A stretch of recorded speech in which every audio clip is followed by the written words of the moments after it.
ప్రియమైన సహోదరి సహోదరులకు ఈ దైవకృప ఛానల్ ద్వారా ఈ వాక్యాన్ని మీతో పంచుకోవడానికి దేవుడు నాకు ఇచ్చిన మంచి అవకాశాన్ని బట్టి దేవునికి వందనాలు తెలియజేస్తున్నాను. ప్రియులారా, ఈ సమయంలో ప్రార్థనా శక్తితో శత్రువు పతనం అనేటటువంటి విషయాన్ని గురించి మీతో మాట్లాడాలని నేను ఆశపడుతున్నాను. దేవుని పరిశుద్ధ గ్రంథమైనటువంటి న్యాయాధిపతుల గ్రంథము 9వ అధ్యాయము 83వ వచనంలో ఈ విధంగా ఉంది. ఒక స్త్రీ అబీమెలెకు తల మీద తిరుగటి మీది రాతిని పడవేసినందున అతని కపాలము పగిలెను. ప్రియులారా, మనం గమనించాలి. ఒక స్త్రీ అబీమెలెకు తల మీద తిరుగుటి రాతిని పడేసినప్పుడు ఆ అబీమెలెకు తల పగిలినట్లుగా మనం ఈ సందర్భంలో చూస్తున్నాం. ఒక సందర్భాన్ని మీకు చూపించాలని ఆశపడుతున్నాను. ఇది ఎక్కడ జరిగింది? ఈ సంభవాన్ని చూసినట్లయితే బెతెసు అనేటటువంటి పట్టణంలో జరిగింది. బెతెసు అనగా ప్రకాశము అని అర్థం. దానిని, ఈ ప్రకాశమానమైనటువంటి పట్టణాన్ని, వెలుగులో జీవిస్తున్నటువంటి ఈ జనాంగాన్ని పట్టుకుని నాశనం చేయాలనే దృక్పథంతో అబీమెలెకు ఆ స్థానానికి వచ్చాడు. ఇది వెలుగుమైనటువంటి పట్టణం. గమనించాలి. కీర్తన 4వ అధ్యాయం 6వ వచనంలో యెహోవా నీ సన్నిధి కాంతి మా మీద ప్రకాశింపచేయును అనే లేఖన భాగం మనం చూస్తున్నాం. అంటే ఈ బెతెసులో ఉన్న వారికి ఏమి ప్రకాశిస్తుందంటే యెహోవా ప్రకాశం వారి మీద ఉంది అని మనం చూడాలి. అంతేకాకుండా కీర్తనల గ్రంథము 50వ అధ్యాయము 2వ వచనంలో ఒక మాట ఉంది. పరిపూర్ణ సౌందర్యము గల సియోనులో నుండి యెహోవా ప్రకాశించుచున్నాడు. గమనించాలి, ఈ పట్టణంలో పరిపూర్ణ సౌందర్యం ఉంది. రెండవది, యెహోవా ప్రకాశము కూడా ఆ యొక్క బెతెసు అనే పట్టణంలో ఉంది. గమనించాలి, ఈ బెతెసు పట్టణంలో మరొక విషయం కూడా మనం చూస్తున్నాం. న్యాయాధిపతులు 9వ అధ్యాయము 51వ వచనంలో ఏముందంటే ఆ పట్టణము నడుమ ఒక బలమైన గోపురం ఉంది. కనుక ఈ పట్టణం మధ్యన బలమైన గోపురం ఒకటి ఉంది. ఈ పట్టణము ప్రకాశించే పట్టణం కనుక అక్కడికి శత్రువు ప్రవేశించాడు. ఆ శత్రువు ప్రవేశించి ఏం చేస్తున్నాడంటే ఇక్కడ 45వ వచనంలో మీద పడి గాయపరుస్తున్నాడంట. వారి మీద యుద్ధం చేసి పోరాడాలని వచ్చాడట. అంతేకాదు, అగ్ని చేత ఆ పట్టణాన్ని నాశనం చేయాలని కూడా శత్రువు అక్కడికి వచ్చినట్లుగా మనం చూస్తున్నాం. వీళ్ళారా గమనించాలి. గాయపరిచే శత్రువు ఆ బెతెసు పట్టణంలో ప్రవేశించాడు. పోరాడే శత్రువు ఆ యొక్క బెతెసు పట్టణంలో ప్రవేశించాడు. అంతేకాదు, నాశనము చేయాలని దృక్పథంతో ఆ యొక్క బెతెసు అనే పట్టణంలో ప్రవేశించాడు. ఇలాంటి పరిస్థితులు ఆ పట్టణానికి సంభవించినాయి. అయితే ఈ యొక్క పోరాటం, ఈ యొక్క నాశనం, ఈ యొక్క గాయం ఇవన్నీ కూడా ఆ పట్టణంలో పట్టణస్తులందరికీ కూడా గొప్ప బాధ వేదన కలిగింది. వారు ఏమి చేయాలో ఆలోచించారు. ఆలోచించిన కారణాన్ని బట్టి వారికి వెంటనే ప్రకాశమానమైనటువంటి ఆ పట్టణంలో ఉన్నటువంటి బలమైన గోపురం వారికి జ్ఞాపకం వచ్చింది. బలమైన గోపురం జ్ఞాపకం వచ్చి గమనించాలి, ఆ గోపురం లోపలికి ఎవరు వెళ్ళారో తెలుసా? స్త్రీలు వెళ్ళారు, పురుషులు వెళ్ళారు. ఆ యొక్క పట్టణము యజమానులు కూడా ఆ యొక్క పట్టణములో ఆ యొక్క గోపురంలోనికి ప్రవేశించి తలుపులు వేసుకున్నారు. ప్రియులారా గమనించాలి, బలమైన గోపురం అంటే ఏంటి బలమైన గోపురం అని మనం ఆలోచన చేసినట్లయితే ప్రార్థన యొక్క బలమైన గోపురం ఆ వెలుగుమయమైనటువంటి పట్టణంలో ఉంది అని మనం గమనించాలి. బలమైన గోపురంగా ఈ గోపురం ఆవిర్భవించిందంటే, బలమైన గోపురంగా అక్కడ ఉన్నది అంటే కారణం ఏంటో తెలుసా? అది దానికి ఉన్నటువంటి శక్తి సామర్థ్యాలు ఎలాగొచ్చినాయి అన్న విషయాలు మీ ముందుంచాలని ఆశపడుతున్నాను. ఇది బలమైన గోపురంగా ఎందుకుంది అని చూసినట్లయితే, ప్రియులారా, విశ్వాస జీవితంలో నువ్వు ఎన్ని సంవత్సరాలు విశ్వాసంగా ఉన్నావో నాకు తెలియదు, కానీ మనకి ఒక బలమైన గోపురం అనేది కావాలి. బలమైన గోపురంగా మనము స్థిరపరచబడాలి అంటే మొదటిది వ్యక్తిగత ప్రార్థనా గోపురం. ప్రియులారా, మనం గమనించాలి, మనకి వ్యక్తిగత ప్రార్థనా గోపురం బలమైనదిగా ఉండాలి.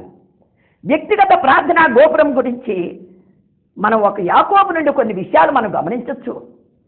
ఆదికాండము 32వ అధ్యాయము 24వ వచనంలో ఇక్కడ మనకి ఏం జరుగుతుందంటే, యాకోబు ఇంటి దగ్గర నుంచి వెళ్ళిపోయాడు.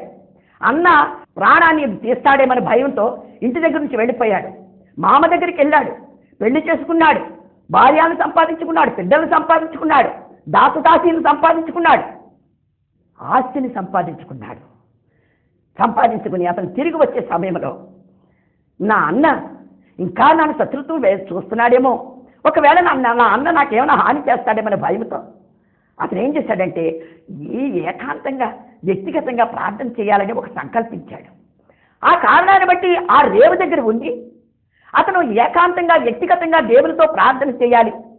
దేవుడే నా అన్న మనసును సమాధానపరుస్తాడు, దేవుడు నా అన్నలో ఉన్నట్టు శత్రుత్వాన్ని తీసివేస్తాడు అన్న దృక్పథంతో ఆ రేవు దగ్గర ఉండి ఆయన ప్రార్థన చేయాలని సంకల్పించాడు. అందుచేతనే ఆయన ఏం చేశాడో తెలుసా, యాకోబు ఒక్కడే అక్కడ మిగిలిపోయాడని మనం చూస్తున్నాం. ఎందుకంటే వ్యక్తిగతంగా ప్రార్థన చేయడానికి యాకోబు ఒక్కడే అక్కడ మిగిలిపోయాడు. గమనించాలి, మిగిలిపోయే ముందు ఏం చేశాడో తెలుసా, తనకున్నటువంటి దాసుల్ని, తనకున్న మందని రేవు దాటించి అవతలికి వెళ్ళిపోయాడు. ప్రియులారా, మనం గమనించాలి, నీకు శ్రమ వచ్చినప్పుడు, ఇబ్బంది వచ్చినప్పుడు దాసులు అనగా మనకు బలాన్ని ఇచ్చేవాళ్ళు, మన శత్రువులతో వారు పోరాడేవాళ్ళు. కనుక మనము మనకున్న బలాన్ని ఎప్పుడు కూడా ఆధారం చేసుకోకూడదు. బలాన్ని రేవు దాటి అవతలకు పంపించేశాడు యాకోబు. రెండవదిగా చూసినట్లయితే తన మందను పంపించేశాడు, అంటే తన కలిగిన ఆస్తిని కూడా బయటికి పంపించేశాడు.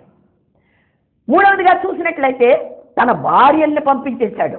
గమనించాలి, ఏ భార్యల కొరకు, ఏ భార్యల్ని ప్రేమించి అతను 14 సంవత్సరాలు మామ దగ్గర కొలువు చేశాడో, మామ దగ్గర ఎండకి ఎండి వాళ్ళకి తడిశాడో, అంత కష్టపడి ప్రేమించినటువంటి భార్యల్ని కూడా అతను రేవు దాటించేసి పంపించేసి. నువ్వు వ్యక్తిగత ప్రార్థనలో నీ బలాన్ని నువ్వు మర్చిపోవాలి, నీ ఆస్తిని నువ్వు మర్చిపోవాలి, నీ ప్రేమను నువ్వు మర్చిపోవాలి. అంతేకాదు, తనకి కలిగినటువంటి బిడ్డల్ని, పేగు తెంచుకొని పుట్టినటువంటి బిడ్డల్ని కూడా అతను రేవు దాటి పంపించేశాడు. రేవు దాటించడం అంటే అర్థం ఏంటి? కంటికి కనబడకుండా, హృదయంలో ఉండకుండా రేవు దాటి అవతలికి పంపించేశాడు. ప్రియమైన సహోదరి సహోదరుడా, ఈ వాక్యం వింటున్నటువంటి నీవు నీ వ్యక్తిగత ప్రార్థనలో నీ శక్తిని ఆధారం చేసుకోకు, నీ ఆస్తిని ఆధారం చేసుకోకు, నీ ప్రేమను ఆధారం చేసుకోకు, నీ బిడ్డలను ఆధారం చేసుకోకు.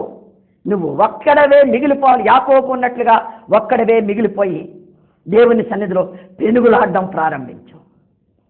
నీకు అవసరం ఉన్నప్పుడల్లా నీ వ్యక్తిగత ప్రార్థన గుడారంలోకి వెళ్ళగలుగుతున్నావా?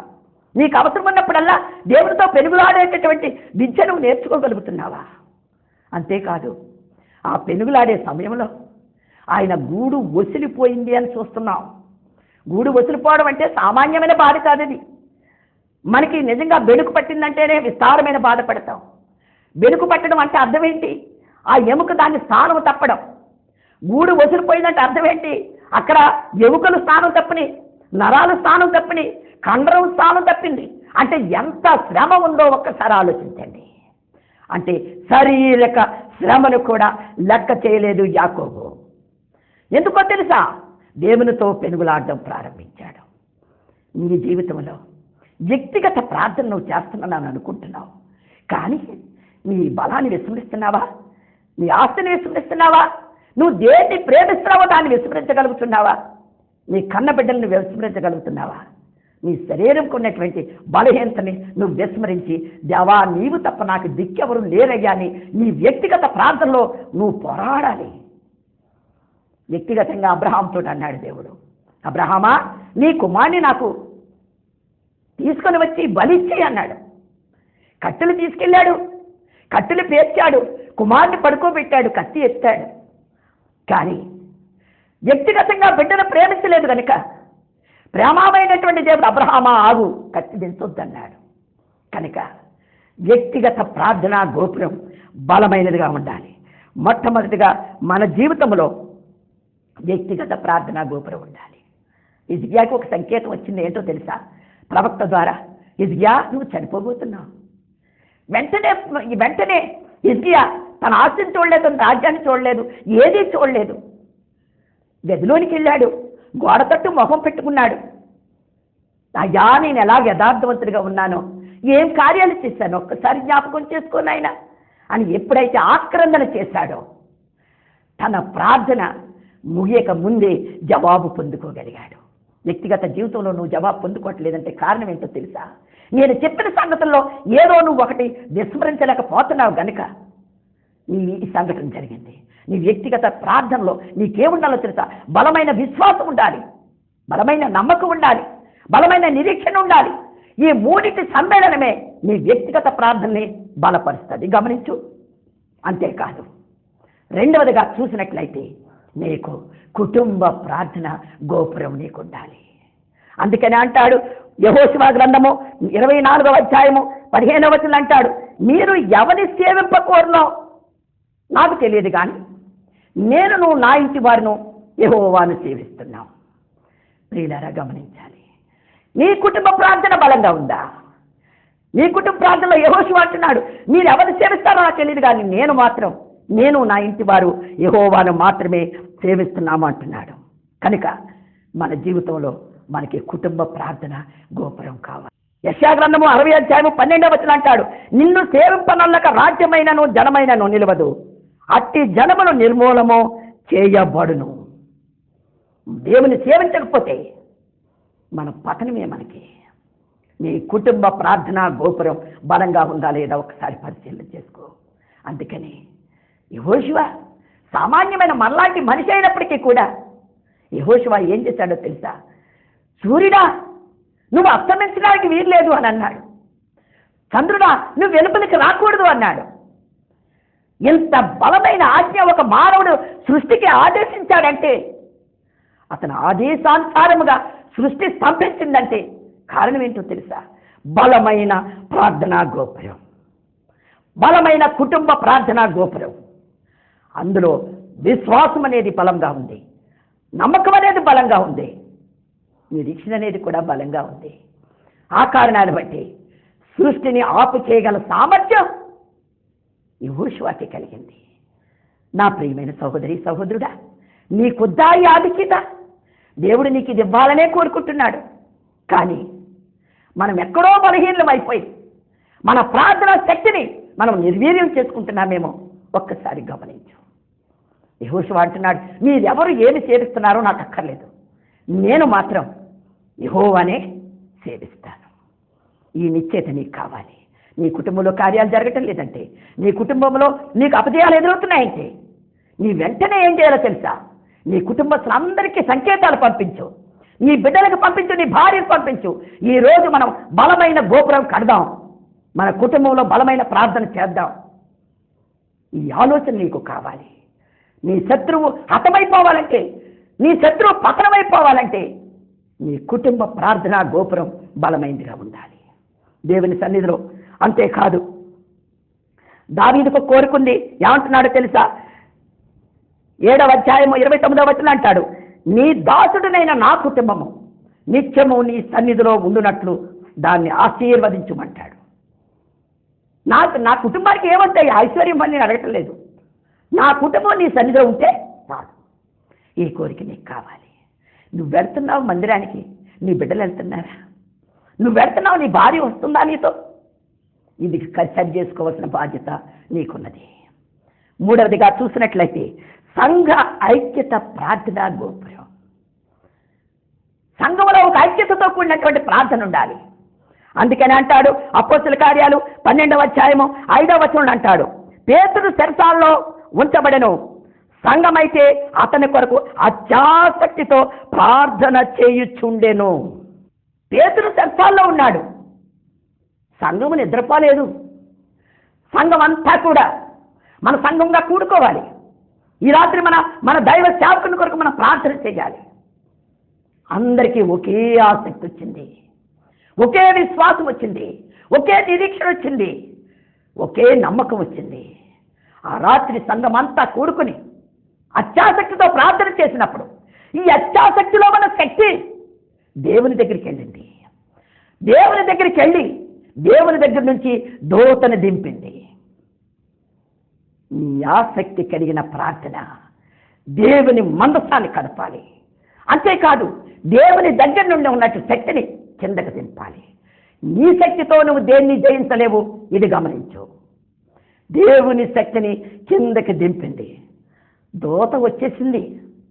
దూతతో పాటు దేవుని వెలుగు కూడా అక్కడికి వచ్చేసింది. ఏ పేతులైతే బంధించబడి చెరసాల్లో ఉన్నాడో, ఏ పేతులైతే సంఖ్యలతో నిద్రపోతూ ఉన్నాడో, ఆ పేతుల్ని తాకింది దూత, తట్టింది. తట్టిన వెంటనే జరిగిన సంభవం ఏంటో తెలుసా? ఆ సంఖ్యలు తాళాలు విడవీయలేదు.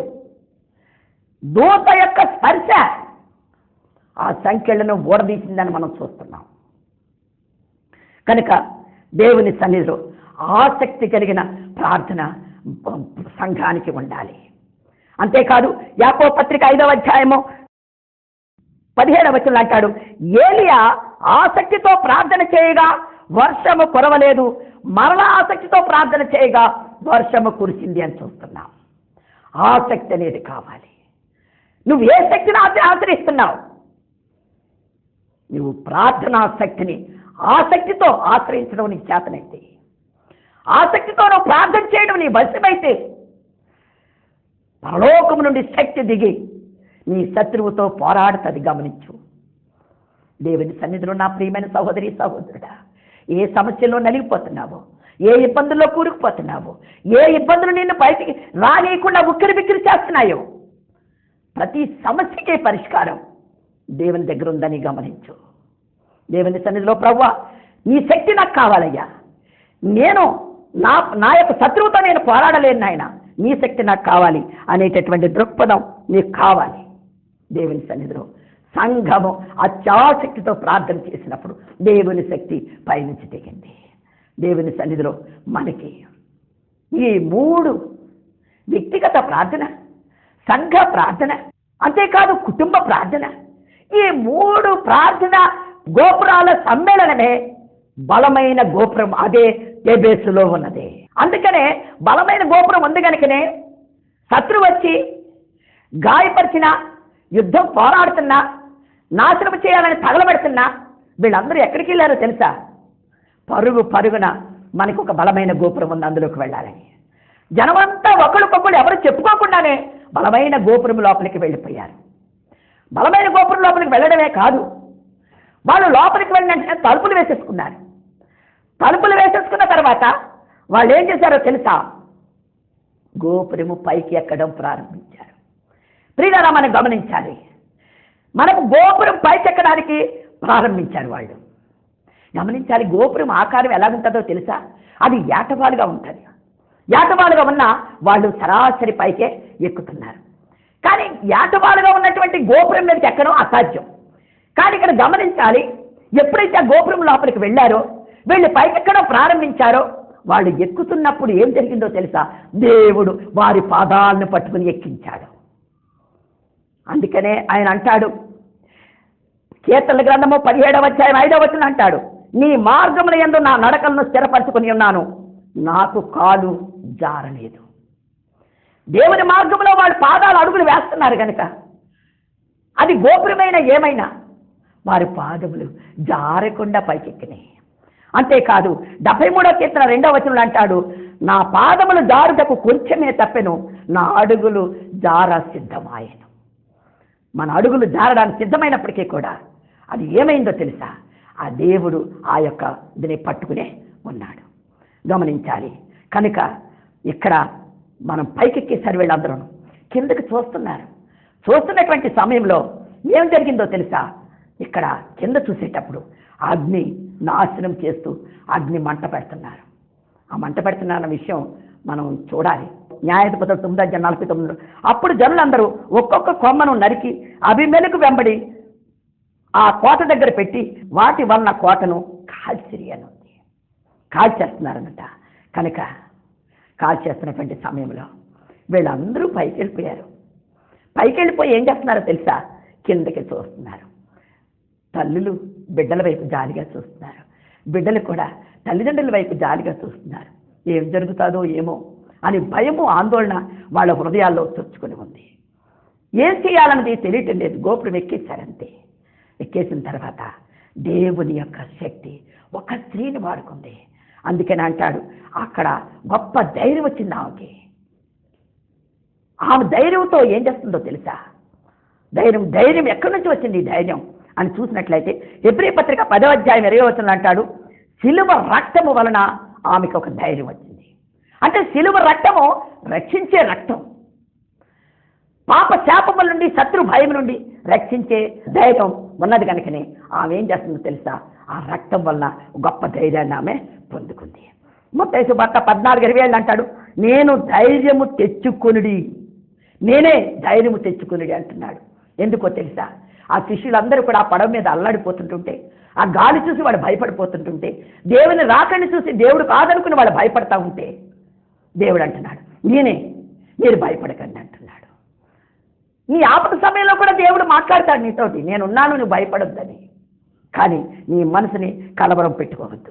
ఒక్క మాట, హగ్గై గ్రంథము 3వ అధ్యాయము 4వ వచనంలో ఇక్కడ ఒక మాట ఉంది. జెరుబ్బాబెలు ధైర్యము తెచ్చుకొనుము, యెహోషువ ధైర్యము తెచ్చుకొనుము, దేశములో ఉన్న సమస్త జనులారా ధైర్యము తెచ్చుకొని పని జరిగించుడి, నేను మీకు తోడుగా ఉన్నాను.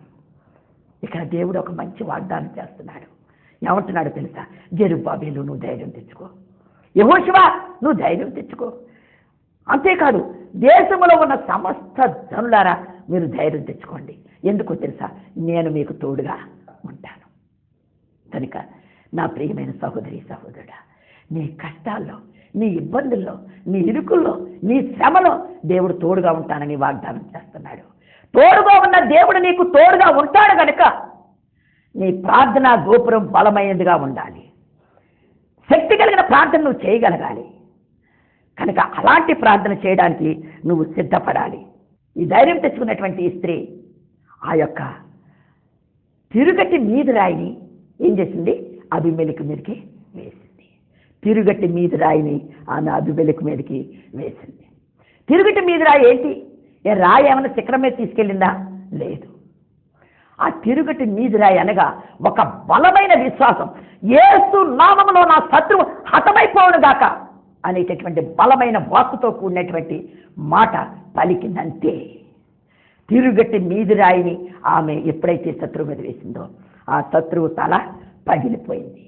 కనుక నా ప్రియమైన సహోదరి సహోదరుడా, ఒక స్త్రీ శత్రువుని హతమార్చింది. ఆ బెతెస్దా అనేటువంటి గ్రామంలో, ఆ పట్టణంలో బలమైన గోపురం ఉంది కనుక వాళ్ళందరికీ ఎవరు చెప్పక్కర్లేకుండానే శత్రువు ముట్టడించింది అనగానే వాళ్ళు ఏం చేశారో తెలుసా? బలమైన గోపురం పైకి ఎక్కారు. దేవుడు తోడుగా ఉన్నాడు కనుక, వారు దేవుడు తోడుగా ఉన్నాడు కనుక ఆ స్త్రీ ఆ రాయ తిరుగట్టి రాయి అంటే బలమైన విశ్వాస సహితమైనటువంటి ఆ వాగ్దానపూరితమైనటువంటి రాయిని ఆ శత్రువు మీద వేసింది కనుక ఆ శత్రువు తల అబీమెలెకు తల పగిలిపోయాను నీ జీవితంలో. అంతేకాదు, మనం గమనించాలి, దావీదు కూడా 5 నున్నని రాళ్ళు ఏరుకున్నాడు. 5 నున్నని రాళ్ళు ఏరుకుని ఒక్క రాయినే ఉపయోగించాడు. విశ్వాసంతో ఒక్క రాయిని వేశాడు. అందుకనే ముందు చెప్తాడు దావీదు, ఏమంటాడో తెలుసా? యుద్ధము యెహోవాది. విశ్వాస సహితమైనటువంటి ఒక్క రాయి ఎప్పుడైతే ఒడిసెల్లో పెట్టి కొట్టాడో ఆ రాయి ఆ గుళ్యాతి తల ఈ పెంకు నుంచి ఆ పెంకు దాకా దూరిపోయింది. కారణం విశ్వాసం. చిన్నవాడైనా, బలహీనుడైనా,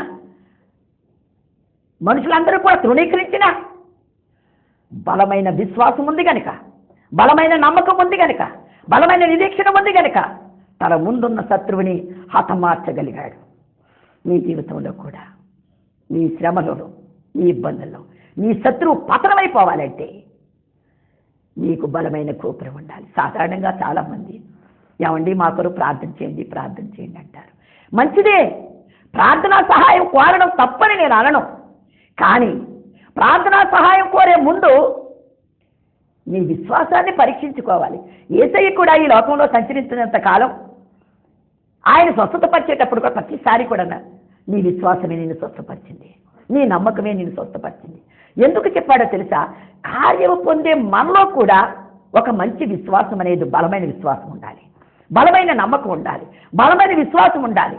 కనుక దేవుని సన్నిధిలో అలాంటి విశ్వాసం మనకు ఉండగలిగితే మనం తప్పకుండా శత్రువుని జయిస్తాం. గమనించాలి, బెతెస్సు అనగా ప్రకాశమానమైనటువంటి పట్టణం, ప్రకాశము దేవుడు ఉదయించి ప్రకాశము చేసినటువంటి పట్టణం.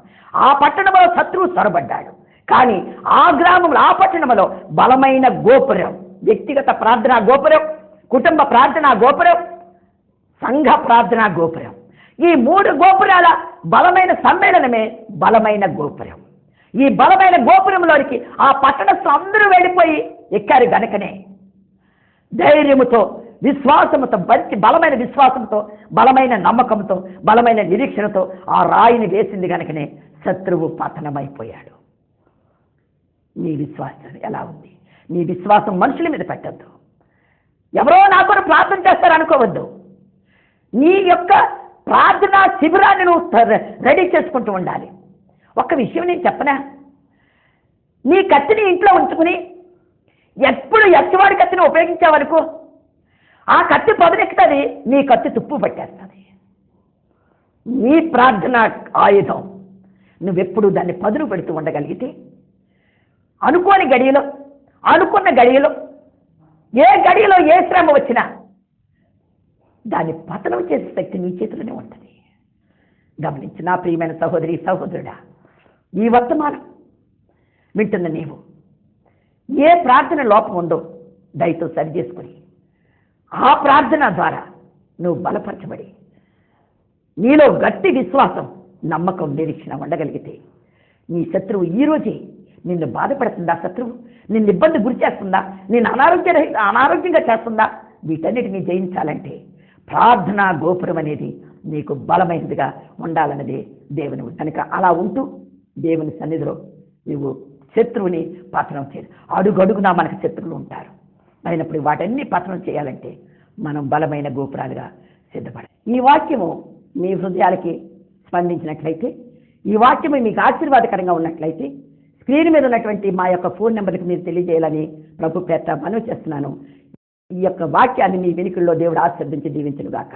ఆమేన్.